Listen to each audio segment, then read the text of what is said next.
Hello guys, I am Arpit Singh and welcome to my channel nodal study. और इस video में मैं आपको प्रोवाइड करने वाला हूँ short notes human health and disease chapter 8 का। और अगर आप पहले से ही मेरे वीडियोस देखते होंगे तो आपको पता होगा कि मैं शॉर्ट नोट्स बनाता हूँ अपने एनसीईआरटी में ही, और इसके बहुत सारे बेनिफिट्स हैं जिसको मैं इस वीडियो में कवर करने वाला हूँ। तो प्लीज़ आप ये वीडियो पूरा देखिएगा, क्योंकि मैं इस अपने नोट्स को फ्री में प्रोवाइड करने वाला हूँ, तो मैं इन्हें सेल तो नहीं कर रहा हूँ। तो क्योंकि मैं चाहता हूँ कि आपको इनका बेनिफिट मिले, क्योंकि मैंने भी नहीं यूज़ किया और मुझे बेनिफिट मिला है। क्योंकि जब मैं पढ़ता था तो मैं ढूंढता था कि कहीं से मुझे शॉर्ट नोट्स मिल जाए, क्योंकि टाइम से वो जाता है उससे।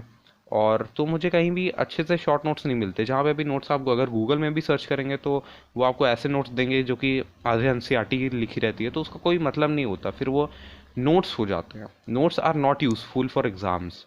क्या यूज़फुल रहता है, वो शॉर्ट नोट्स होते हैं। तो इस वीडियो तो मैं आपको शॉर्ट नोट्स ही प्रोवाइड करूँगा।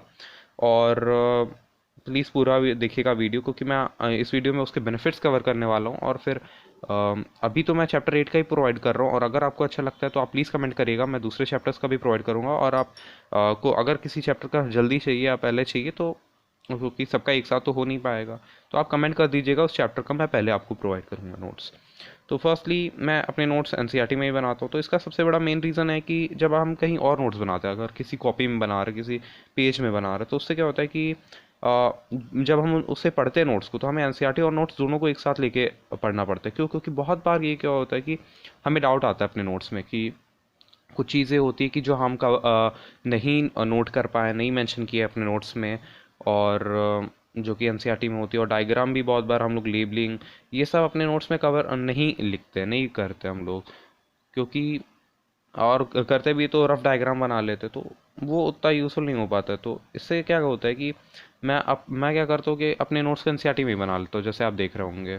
तो इससे क्या होता है कि मैं यहाँ पे नोट्स अपने पढ़ रहा हूँ, और अगर मुझे कुछ डाउट आ रहा है तो मैं बगल में एनसीईआरटी भी देख ले रहा हूँ। और डायग्राम वायग्राम भी इसी में रहता है। देखिए, अब मुझे डायग्राम समझना है तो मैंने यहाँ पे प्रोसीजर भी लिखा है कि इस चीज़ का, और यहाँ पे मैंने डायग्राम भी है, तो मैं तो डायग्राम देख लेता हूँ, मुझे कहीं और बनाने की ज़रूरत नहीं है। इससे क्या होता है, टाइम सेव होता है आपका। और अ, इससे क्या होता है कि मैं करता क्या हूँ कि मैं एनसीईआरटी की ही लाइन को शॉर्ट में साइड में लिख देता हूँ। तो जब आप एनसीईआरटी को आपको ऐसा तो नहीं है कि आप 2 बार एनसीईआरटी पढ़े और सीधा नोट्स पे, आपको एनसीईआरटी भी पढ़ना पड़ेगा। अगर आप अच्छे मार्क्स स्कोर करना चाहते हैं तो आपको एनसीईआरटी भी 4 से 5 बार पूरी रीड करनी पड़ेगी, लाइन टू लाइन।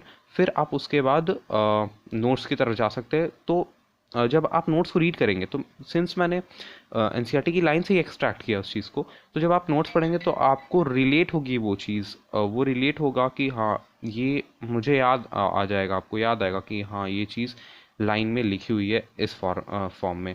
तो क्या होता है कि आपको एनसीईआरटी की ही लाइन याद होने लगती है।